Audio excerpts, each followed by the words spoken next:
मंत्रिमंडल विस्तार हुआ है और जिस तरह से कई सवाल, कई पॉइंटर्स उसमें हैं। दीपक सर, मैं आपके पास आना चाहूंगी क्योंकि जो एक और बड़ी बात है, फैमिली पॉलिटिक्स की लगातार जिस तरह से चर्चा हो रही है, तो एनडीए सालों से परिवारवाद पर विपक्ष को घेरती रही है, लेकिन इस कैबिनेट में खुद पॉलिटिकल फैमिलीज का स्ट्रॉन्ग प्रेजेंस दिखा। जैसे हमने देखा कि पूर्व सीएम नीतीश कुमार के बेटे निशांत कुमार को एंट्री मिली, संतोष सुमन जो लगातार मंत्री बनते आ रहे हैं, वो भी पूर्व सीएम जीतन राम मांझी के बेटे हैं। नीतीश मिश्रा वो भी पूर्व सीएम जगन्नाथ मिश्रा के बेटे हैं। श्रेयसी सिंह पूर्व केंद्रीय मंत्री दिग्विजय सिंह की बेटी हैं। उसके अलावा दीपक प्रकाश को हम देख लें तो उपेंद्र कुशवाहा के बेटे। ऐसे में सवाल उठ रहा है कि क्या एनडीए भी अब उसी डायनेस्टिक पॉलिटिक्स के रास्ते पर चल रही है जिसके खिलाफ वो लगातार अटैक करती रही है?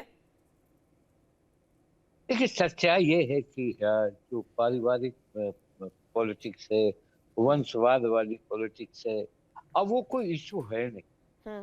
इशू नहीं है तो फिर लोक और लाज है नहीं।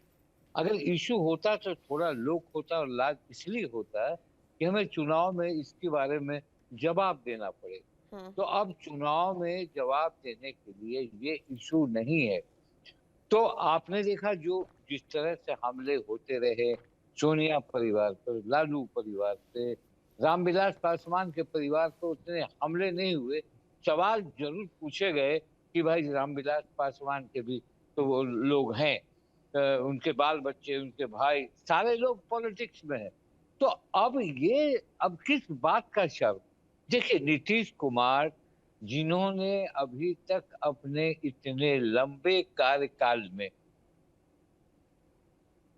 ये समझौता नहीं किया कि अपने कार्यकाल में अपने बेटे या अपने खुद भाई या किसी को पॉलिटिक्स में लाना, अंत में जाते जाते ये मामला भी लोगों ने बना दिया।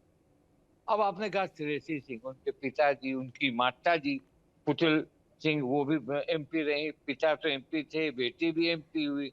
उसके अलावा आप आइए, दीपक प्रकाश के बारे में सही सवाल खड़ा किया। दीपक प्रकाश की माँ, बेटा, तीनों। तो अब इसका मतलब ऐसा लगता है कि ये इशू अब कोई इशू है ही नहीं। तो नेता क्यों करेगा बॉर्डर, क्यों करेगा? जब नीतीश जी का ये मसला सतह पर आ गया तो फिर तो क्लियर कट खत्म हो गया मामला। अब तो इसे नीतीश कुमार अब तक रोके हुए थे, अब तक बचे हुए थे कि भाई इससे ये दाग नीतीश कुमार पर नहीं लगेगा, मगर अब ये दाग नहीं करते।